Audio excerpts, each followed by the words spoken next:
Assalamualaikum warahmatullahi wabarakatuh. Perkenalkan, kami mahasiswa dari Universitas Banten Jaya, jurusan Teknik Industri. Di sini kami akan membahas mengenai tugas kelompok kami, yaitu simulasi sistem ketersediaan buah durian.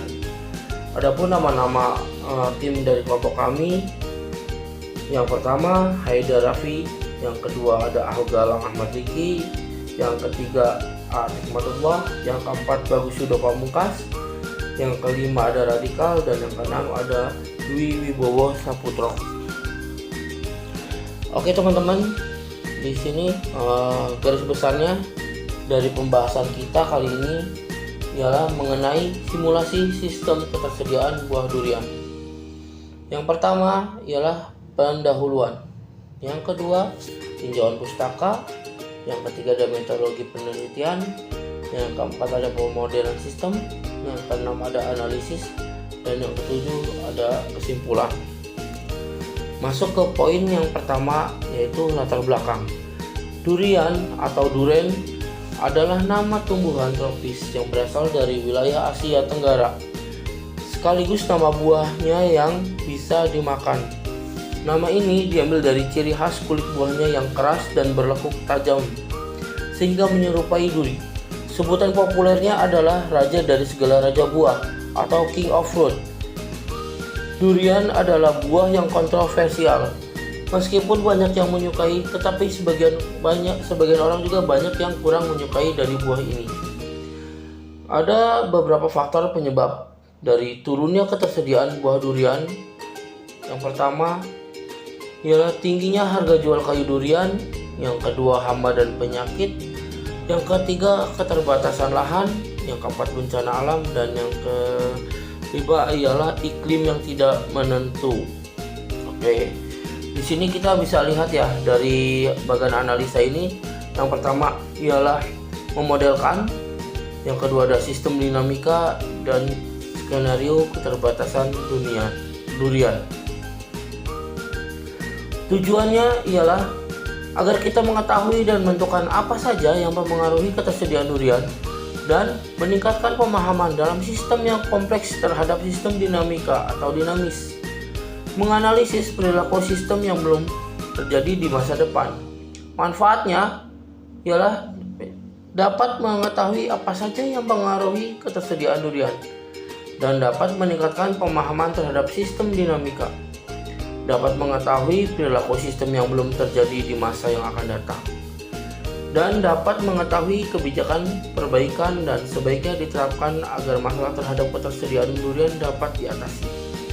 Dalam ruang lingkupnya itu ada dua. Yang pertama batasan atau model yang dikembangkan fokus kepada ketersediaan durian dan lahan tanam, dan yang kedua ada asumsi yang yang dapat diambil adalah tempat yang memiliki angka pendekatan yang hampir sama. Tidak terjadi perubahan signifikan terhadap data konsumen per kapita, jumlah jiwa, atau angka lainnya. Tinjauan pustakanya yaitu ada dua. Yang pertama ada pemodelan, yang kedua ada sistem dinamika. Pemodelan sistem atau model adalah alat bantu atau media yang dapat digunakan untuk mencerminkan dan menyederhanakan suatu realita menjadi terstruktur. Dan pemodelan merupakan proses pemetaan masalah yang berasal dari dunia nyata ke dalam dunia model. Sistem dinamika. Sistem dinamika adalah suatu metode analisis permasalahan di mana waktu merupakan salah satu faktor penting dan meliputi pemahaman bagaimana suatu sistem dapat dipertahankan dari gangguan di luar sistem atau dibuat sesuai dengan tujuan dari pemodelan sistem yang akan dibuat. Metodologi.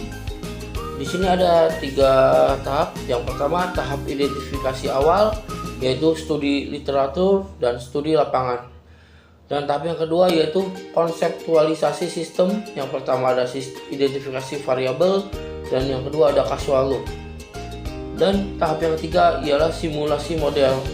Yang pertama formulasi nilai soft cloth, yang kedua formulasi nilai input variabel, yang ketiga validasi dan verifikasi model, yang keempat perancangan interface model, yang kelima simulasi model. Nah, di sini kita dapat melihat ya, seperti di gambar, ialah ada contoh kasual loop diagram atau ketersediaan buah durian. Di sini teman-teman bisa lihat sendiri seperti apa gambarnya ya. Dan kita menuju ke poin pembahasan selanjutnya, yaitu identifikasi variabel. Di sini ada dua, yaitu subsistem produksi durian dan subsistem ketersediaan durian. Kita bahas dulu yang pertama, yaitu subsistem produksi durian. Yang pertama ada luas tanam durian, perluasan lahan, konversi lahan, luas panen durian, produktivitas lahan panen, dan produktivitas panen. Dan sub yang kedua ialah subsistem ketersediaan durian. Yang pertama kebutuhan durian, yang kedua konsumsi per kapita, yang ketiga jumlah penduduk, yang keempat tingkat kelahiran, dan yang kelima ialah tingkat kematian. Dan kita dapat melihat di sini ada model ketersediaan durian ya.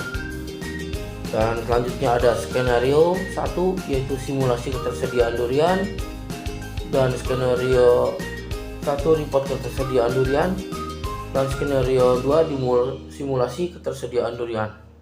Skenario 2 report ketersediaan durian ya.